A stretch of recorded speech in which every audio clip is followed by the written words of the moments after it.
ಸಿದ್ಧಾರ್ಥ ಗೌತಮರ 2019ನೇ ಜಯಂತಿಯ ಶುಭಾಶಯಗಳು. ಅದರ ಜೊತೆಗೆ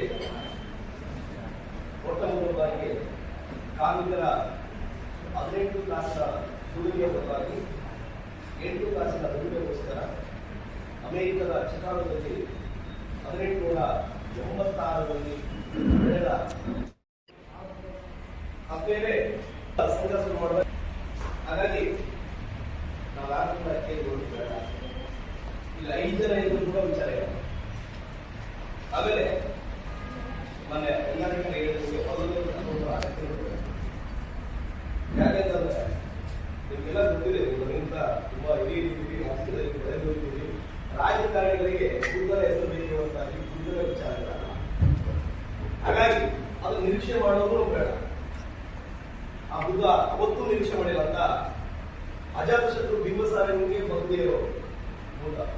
ಹಾಗೆ ಆತನ ವಿಚಾರ ಇರ್ತಕ್ಕಂಥ ನಾವು ಖಂಡಿತವಾಗೂ ಇವತ್ತಿಗೂ ಕೂಡ ಅಂತ ಮಹಾನ್ ವ್ಯಕ್ತಿಯನ್ನ ನೆನೆದೀವಿ ಅನ್ನೋ ಕಾರಣ ಅಂದ್ರೆ ನಿಷ್ಠುರತೆ ಮಾತ್ರ, ಬೇರೆ ಕಾರಣ ಅಲ್ವೇ ಅಲ್ಲ. ಯಾಕಂದ್ರೆ ಒಬ್ಬ ರಾಜನ ಮಗನಾಗಿದ್ದಂತ ವ್ಯಕ್ತಿ ಇಡೀ ತರ 29 ವರ್ಷಗಳ ಕಾಲ ಸುಖದ ಸಂಪತ್ತಿಯಲ್ಲಿ ಬೆಳೆದಂತ ವ್ಯಕ್ತಿ ಸರ್ವಸಂಗವನ್ನ ತ್ಯಾಗ ಮಾಡಿ ಮನುಷ್ಯನ ದುಃಖಕ್ಕೆ ಕಾರಣ ಏನು, ಆತ ಯಾಕೆ ಇಷ್ಟೊಂದು ಗೊಂದಲದಲ್ಲಿ ನಡೆಸ್ತಾ ಇದ್ದಾರೆ, ಆತನಿಗೆ ನೆಮ್ಮದಿಯ ನೆಲೆ ಅನ್ನೋದು ಎಲ್ಲಿದೆ ಅನ್ನೋದನ್ನ ಕಂಡುಹಿಡಿಯುವುದಕ್ಕೆ ತನ್ನ ಬದುಕನ್ನೇ ಸಮರ್ಪಣೆ ಮಾಡಿದಂತಹ ಮಹಾನ್ ವ್ಯಕ್ತಿಯ ವಿಚಾರಗಳನ್ನ ಅದೇ ಮಾದರಿಯಲ್ಲಿದ್ದವರು ಮಾತ್ರ ಅಧಿಷ್ಠಾನ ಸಾಧ್ಯ. ದಿನನಿತ್ಯ ಸಾವಿರಾರು ಕೋಟಿಗಳನ್ನು ಗಳಿಸಿಕೊಂಡು ಸದಾ ಸುಖ ಸುಖದಲ್ಲಿ ಇರಬೇಕು ಅಂತ ಬಯಸೋದಕ್ಕೆ ಮೊದಲ ವಿಚಾರ. ಹಾಗಾಗಿ ಈ ಒಂದು 15 ನಿಮಿಷ ಈಗಾಗಲೇ ನೀವೆಲ್ಲರೂ ಜೋಡ್ ಮಾಡೋದಕ್ಕೆ ಕಾರಣದಂತ ಹಿರಿಯ ದಲಿತ ಮುಖಂಡರಾದಂತಹ ಹನುಮಂತರನ್ನ ಗೌರವಿಸಿದ್ದೇವೆ. ಹಾಗೆ ನಮ್ಮ ಕನ್ನಡ ಸಾಹಿತ್ಯ ತಾಲೂಕು ಪರಿಷತ್ ಅಧ್ಯಕ್ಷರಂತೆ ಸರ್, ಹಾಗೆ ತಾಲೂಕು ಕಾರ್ಯನಿರ್ವಾಹಕ ಅಧಿಕಾರಿಗಳೇ, ಜೊತೆಗೆ ಎಲ್ಲ ಹಿರಿಯ ದಲಿತ ಮುಖಂಡರೇ ಮತ್ತು ಉನ್ನತಿಯಾಗಿದೆ ಮತ್ತೊಂದು ಸಾರಿ ಇವತ್ತು ಕೂಡ ಬೆಳಕ ಶುಭಾಶಯಗಳು. ಬುದ್ಧ ಅಂದರೆ ತ್ಯಾಗದ ಸಂಕೇತ, ಬುದ್ಧ ಅರಿವಿನ ಸಂಕೇತ, ಬುದ್ಧ ಜಾಗೃತಿಯ ಸಂಕೇತ. ಸ್ವಾಮಿ ವಿವೇಕಾನಂದರು ಮಾತಾಡ್ತಾರೆ, ಈ ಜಗತ್ತಿನಲ್ಲಿ ನಡೆದಾಡಿದಂತ ಏಕೈಕ ದೈವ ಅಂತಿದ್ರೆ ಅದು ಮಾತ್ರ. ಅದ್ರ ಜೊತೆ ಒಂದು ಮಾತು ಹೇಳ್ತಾರೆ ಅವರು, ಏನಂತಂದ್ರೆ ನಾನು ಇಷ್ಟಪಡುವ ಏಕೈಕ ದೈವ ಕೂಡ ಬುದ್ಧ. ಬಹುಶಃ ಸ್ವಾಮಿ ವಿವೇಕಾನಂದರವರ ನಾವು ಬಹಳ ಅಪಾರ್ಥವಾಗಿ ಅರ್ಥೈಸಿದ್ದೀವಿ ಈ ಒಂದು ಸಮಾನ. ಯಾಕೆಂದ್ರೆ ಅವರಷ್ಟು ಈ ದೇಶದಲ್ಲಿ ಕಟುವಾಗಿ ಈ ದೇಶದ ಮೂಲ ಧರ್ಮವನ್ನು ವಿಮರ್ಶೆ ಮಾಡೋದು ಬೇರೆ ಯಾವುದಿಲ್ಲ. ಹಾಗಾಗಿ ಚಿಕಾಗೋ ಧರ್ಮ ಸಮ್ಮೇಳನದಲ್ಲಿ ಅವರು ಮಾತನಾಡುವಾಗ ನಾವು ಹಿಂದೂ ಧರ್ಮದ ಬಗ್ಗೆ ಮಾತಾಡೋದು ಮಾತ್ರ ಏನು ಮಾಡಿದ್ರೆ ಅದನ್ನೇ ಹೇಳೋದು. ಅದು ಮಾಡಲೇ ಗೊತ್ತಿಲ್ಲ. ಅತಿ ಹೆಚ್ಚು ಮಾತನಾಡಿದ್ದು ಯಾವ ಧರ್ಮದ ಬಗ್ಗೆ ಅಂದರೆ ಬೌದ್ಧ ಧರ್ಮದ ಬಗ್ಗೆ. ಯಾಕೆ ಹೈಲೈಟ್ ಮಾಡಕ್ಕಾಗಲ್ಲ ಅಂತಂದ್ರೆ, ಯಾವ ದೇಶದಲ್ಲಿ ಸಮಾನತೆಯ ಆಶಯಗಳನ್ನ ಹೊತ್ಕೊಂಡು ಸರ್ವರು ಸಮಪಾಲು ಅನ್ನುವ ನೀತಿಯಲ್ಲಿ ಮನುಷ್ಯರು ಮನುಷ್ಯತ್ವದಿಂದ ಬದುಕಬೇಕು ಅನ್ನುವಂತ ಆಶೆ ಇಟ್ಕೊಂಡಂತ ಬುದ್ಧನನ್ನ ಈ ದೇಶದಿಂದ ಓಡಿಸಿದವರು ನಾವು. ಇವತ್ತು ಲೆಕ್ಕ ಹಾಕಿದ್ರೆ ಎಷ್ಟಿದ್ದಾರೆ 88 ಲಕ್ಷ ಬದುಕೋದಿದ್ದಾರೆ. ಅಶೋಕನ ಕಾಲದಲ್ಲಿ 1/3 ಬೌದ್ಧಿಸಂ ಇತ್ತು ದೇಶದಲ್ಲಿ. ಅದು ಇವತ್ತು 1 ಕೋಟಿನೂ ಜನ ಬೌದ್ಧ ಇಲ್ಲ ಅಂತಂದ್ರೆ ಅರ್ಥ ಮಾಡಬೇಕು. ಹಾಗಿದ್ರೆ ಬೌದ್ಧ ಧರ್ಮ ಸೋತಿದ್ದೇನಾ ಅಂತಂದ್ರೆ ಖಂಡಿತ ಇಲ್ಲ. ಯಾಕಂದ್ರೆ ಜಗತ್ತಿನ 3 ಮಹಾನ್ ಧರ್ಮಗಳಂತ ಬಂದಾಗ ಮೊದಲನೇ ಸ್ಥಾನದಲ್ಲಿ ಕ್ರೈಸ್ತ ಧರ್ಮ ಇರ್ತದ, 2ನೇ ಸ್ಥಾನದಲ್ಲಿ ಮುಸ್ಲಿಂ ಧರ್ಮ ಇರ್ತದ, ನೆಕ್ಸ್ಟ್ ಸ್ಥಾನದಲ್ಲಿ ಬೌದ್ಧ ಧರ್ಮ ಇರ್ತದ. ಅತಿ ಹೆಚ್ಚು ಜನಸಂಖ್ಯೆ. ಅಂದ್ರೆ ಯಾವ ತವರೂರಲ್ಲಿ ಅದಕ್ಕೆ ಮೂಲನೆಲೆ ಸಿಗಲಿಲ್ವೋ ಆದ್ರೆ ಜಗತ್ತಿನ ಎಲ್ಲಾ ಕಡೆ ಬೌದ್ಧ ಧರ್ಮ ಪಸರಿಸಿದಂತಂದ್ರೆ ಅವರೆಲ್ಲರೂ ಬುದ್ಧನನ್ನು ಅರ್ಥ ಮಾಡಿಕೊಂಡು ಅದೇ ಕಾರಣಕ್ಕೋಸ್ಕರ ಅತ್ಯಂತ ಪ್ರಮುಖ ಸಂಶೋಧಕರಾದಂತಹ ಬರ್ನಾರ್ಡ್ ಎಡ್ವರ್ಡ್ ಅವರು ಬುದ್ಧನನ್ನ ಲೈಟ್ ಆಫ್ ಏಷ್ಯಾ ಅಂತ ಹೇಳ್ತಾರೆ. ಬರೀ ಕೇವಲ ಭಾರತದ ಬೆಳಕಲ್ಲ, ಉತ್ತರ ಭಾರತದ ಬೆಳಕಲ್ಲ, ಇಡೀ ಏಷ್ಯಾದ ಬೆಳಕು ಅಂತ ಯಾಕೆ ಕರೀತಾರೆ ಅಂತಂದ್ರೆ ಆ ಮನುಷ್ಯನ ವಿಚಾರಗಳು ಇಡೀ ಜಗತ್ತಿನ ಬೆಳಕು. ಅದು ಸುಮ್ಮನೆ ಓದುವ ನಾವೆಲ್ಲರೂ ಬುದ್ಧರ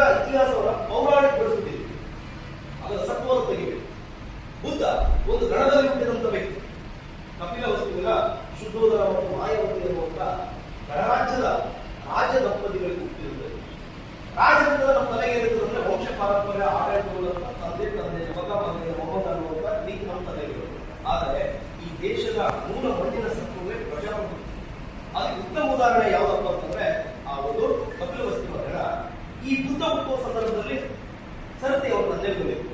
ಅಂದ್ರೆ ಸರತಿಯ ಮೇಲೆ ರಾಜ ಆಗ್ತದೆ ಅಂದ್ರೆ ಅರ್ಥ ಮಾಡ್ಕೊಂಡ್ರೆ ಚುನಾವಣೆ ಪದ್ಧತಿ ಇತ್ತು. ರಾಜ ಇದ್ರೂ ಕೂಡ ಜನರ ಅವರನ್ನು ಆಯ್ಕೆ ಮಾಡಿದ್ರು. ಇವತ್ತು ನಾವು ಜನ ಇದ್ರೂ ಕೂಡ ಇವತ್ತಿರ್ತಕ್ಕಂಥ ಆಧುನಿಕ ರಾಜರನ್ನು ಆಯ್ಕೆ ಮಾಡಿ ಏನೆಲ್ಲ ಅನುಭವಿಸ್ತಿದ್ದಿಲ್ಲ. ಅದಕ್ಕೆ ಇದನ್ನು ನಾವು ಪ್ರಜಾಪ್ರಭುತ್ವ ಕರೆಯಲಿಲ್ಲ. ಬಂಡವಾಳಶಾಹಿ ಮುಖವಾಡದಲ್ಲಿರುವುದು ಪ್ರಜಾಪ್ರಭುತ್ವ. ನೋಡೋರಿಗೆ ಮಾತ್ರ ಪ್ರಜೆಗಳು ಓಟ್ ಹಾಕ್ತಾರೆ, ಆದ್ರೆ ಡಿಸಿಷನ್ ಮೇಕಿಂಗ್ ಮಾಡೋಕೆ ಅವತ್ತೇ ಆಧುನಿಕ ರಾಜರಾಗಿರ್ತಾರೆ. ಆದ್ರೆ ಜನ ಮೇಕಿಂಗ್ ಮಾಡ್ತಿದ್ರು. ಅಂತ ಸಂದರ್ಭದಲ್ಲಿ ಬುದ್ಧನ ತಂದೆ ಆ ಗಣದ ಅಧಿಪತಿ ಆಗಿತ್ತು. ಅವರು ಕೃಷಿಕ ಕುಟುಂಬ. ಬಹಳ ಜನ ಏನಂತಂದ್ರೆ ರಾಜಗಣ ಬಗ್ಗೆ ಯಾವ ಕೆಲಸ ಮಾಡಬಾರ್ದು, ಅದೇ ಒಂದು ಪರ್ಮನೆಂಟ್ ಬುದ್ಧಿ ಅಂತ ಆದ್ರೆ ಇರಲಿಲ್ಲ.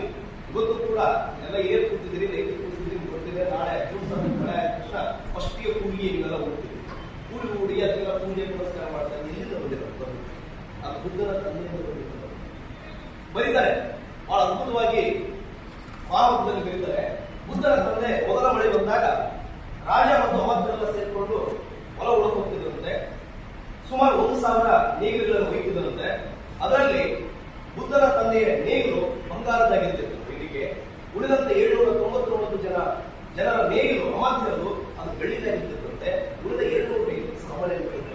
ಅಂದ್ರೆ ರಾಜನೇ ಮೊದಲ ಬಾರಿಗೆ ಬಿತ್ತುವುದಕ್ಕೆ ಶುರು ಮಾಡ್ತಿದ್ದಂತೆ. ಅದಕ್ಕೆ ಇವತ್ತು ಕೂಡ ಏನಪ್ಪ ಅಂತಂದ್ರೆ ನಾವು ಹೊಲಕ್ಕೆ ಹೋದಾಗ ಆ ನೇಗಿಲು ಪೂಜೆ ಮಾಡಿ ಅಥವಾ ಏನು ಕೂರಿಗೆ ಪೂಜೆ ಮಾಡಿ ಬಿತ್ತುವುದಕ್ಕೆ ಶುರು ಮಾಡ್ತೀವಿ ಅಂತಂದ್ರೆ ಅದು ಈ ದೇಶಕ್ಕೆ ಬುದ್ಧನ ಒಂದು ನೆಲಮೂಲ ಸಂಸ್ಕೃತಿಯ ಕೊಡುಗೆ. ಆದ್ರೆ ಬಹಳ ಜನ ಅಪಾರ್ಥ ಮಾತಾಡಿದ್ರು. ಅದೊಂದು ಪುರೈಶಾಹಿ ಬ್ರಾಹ್ಮಣಿಕರಲ್ಲ, ಅದು ಈ ದೇಶದ ಗ್ರಾಮೀಣರ ಮೂಲ ಸಂಸ್ಕೃತಿಯಲ್ಲಿರ್ತಕ್ಕಂಥ ಭೂತಾಯಿ ಗೌರವಕೊಳ್ತಕ್ಕಂಥ. ಹಾಗಾಗಿ ಬುದ್ಧ ಒಬ್ಬ ರೈತ ಇದ್ದ.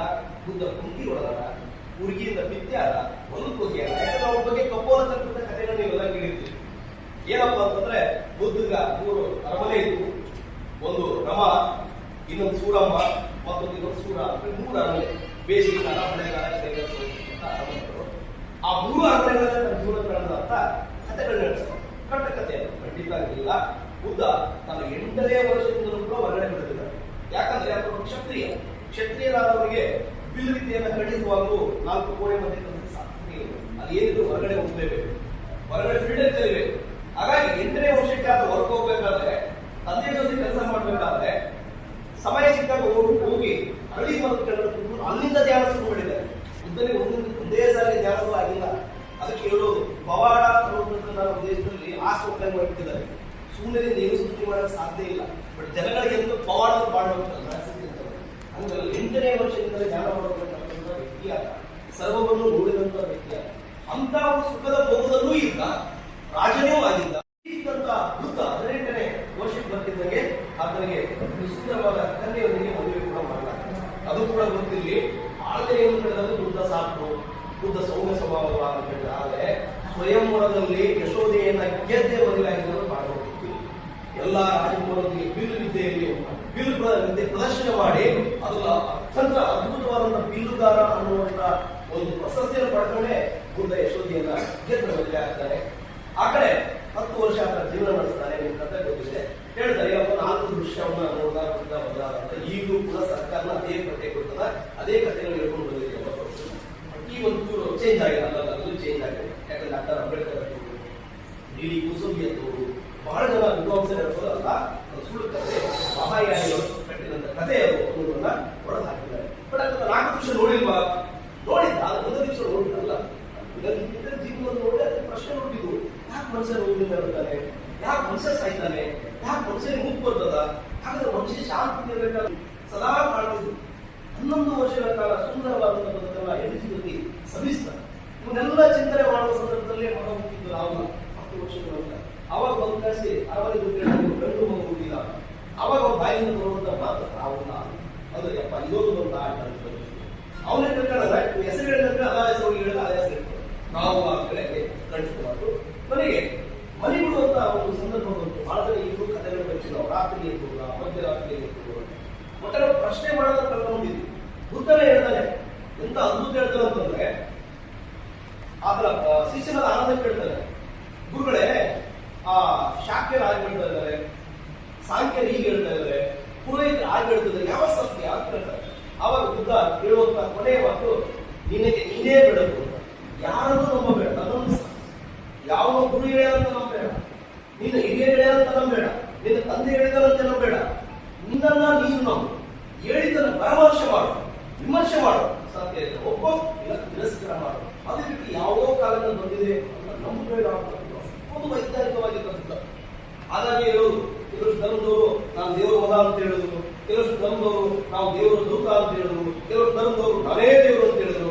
ಆದ್ರಿಂದ ಎಲ್ಲರೂ ದೇವರು ಅಂತ ಹೇಳಿ ಅವರೇ ಪ್ರಶ್ನೆ ಮಾಡ್ತಾರೆ, ದೇವರ ಬಗ್ಗೆ ನಿಮ್ಮ ಅಭಿಪ್ರಾಯ ಏನಂತಂದ್ರೆ ಅದ್ರ ಬಗ್ಗೆ ನನ್ನ ಅಭಿಪ್ರಾಯ ಏನಿಲ್ಲ. ಯಾಕಂದ್ರೆ ಅದಕ್ಕೆ ಯೂಸೇ ಇಲ್ಲ. ನಾನು ಮನುಷ್ಯನ ಕಷ್ಟಗಳ ಬಗ್ಗೆ ಮಾತಾಡ್ತಾರೆ ಹೊರತಾಗಿ ಇಲ್ಲದಿರುವಂತ ಕಾಣದಿರುವಂತ ವ್ಯಕ್ತಿತ್ವಗಳ ಬಗ್ಗೆ ಮಾತಾಡುವುದಂತ ಸುಮಾರು 2500 ವರ್ಷಗಳಿಂದ ಬುದ್ಧ ಹೇಳಿದ್ದಾರೆ. ಆಗ ನಾವು ಎಷ್ಟು ಗೊತ್ತಾಗಿದ್ದೀವಿ ನಮ್ಮನ್ನು ನಾವು ವಿಮರ್ಶೆ ಮಾಡಬೇಕು ಅಂತ ಒಂದು ತತ್ವಜ್ಞಾನ ಇರುವಂತ ಬುದ್ಧ ತನ್ನ 29ನೇ ವರ್ಷದಲ್ಲಿ ಏನು ಹೇಳಿದ್ರೆ ಕೋಲಿಯರು ಮತ್ತು ಶಾಕ್ಯ. ಈ ಶಾಕ್ಯ ಅಂತಂದ್ರೆ ಈ ಬುದ್ಧನ ಒಂದು, ಕೋಲಿಯರು ಅಂತಂದ್ರೆ ಆತನ ತಾಯಿ ಗೌರವಿಸ್ತಾರೆ. ಅವರಿಬ್ಬರ ಮಧ್ಯೆ ನೀರಿನ ಹಂಚಿಕೆ ಜಗಳ ಶುರುವಾಗ್ತದೆ. ರೋಹಿಣಿ ಅನ್ನುವಂಥ ಒಂದು ನದಿ. ಆ ನೀರಿನ ಹಂಚಿಕೆಗೆ ಜಗಳ ಶುರುವಾದಾಗ ಯುದ್ಧ ಬೇಗ ಬೇಡವಾ ಅಂತ ಹೇಳಿ ಅವತ್ತು ಮತಕ್ಕೆ ಹಾಕುವುದಕ್ಕೆ ಸೇನಾಪತಿ ಬರ್ತಾರೆ. ಒಂದು ರೂಲ್ಸ್ ಇತ್ತು ಶಾಕ್ಯದಲ್ಲಿ, ಪ್ರತಿಯೊಬ್ಬ ಪುರುಷ 20 ವರ್ಷ ಆಗ್ತಿದ್ದಂಗೆ ಶಾಕ್ಯಗಳನ್ನು ಸದಸ್ಯರು ಹೋಗಬೇಕು ಅಂತ. ಹಾಗಾಗಿ ಅವರು ಕೂಡ ಸದಸ್ಯ ಆಗಿದ್ದ. ಮತಕ್ಕೆ ಹಾಕಿದಾಗ ಬುದ್ಧ ಯುದ್ಧ ಬೇಡ, ಎಲ್ಲರೂ ಯುದ್ಧ ಮಾಡಬೇಕು. ಯಾಕಂದ್ರೆ ನಮ್ಮ ಆವೇಶ ಹೋದ ಹಂಗೆ ಇರ್ತದೆ. ರಕ್ತವನ್ನು ಕೊಟ್ಟೆವು ಬೇಕಾದ್ರೆ ನೀರನ್ನು ಕೊಡೋದಿಲ್ಲ. ರಕ್ತವನ್ನು ಬೇಕಾದ್ರೂ ಕೊಟ್ಟೆವು ನೀರನ್ನು ಕೊಡೋದಿಲ್ಲ. ನೀರು ಅನುಕೂಲ ನಿಸರ್ಗ ಕೂಸು ಎಲ್ಲವೂ ನಿಸರ್ಗದಿಂದ ತಗೊಂಡಿರುವಂತ ನಾವು ಅದ್ರ ಮೇಲೆ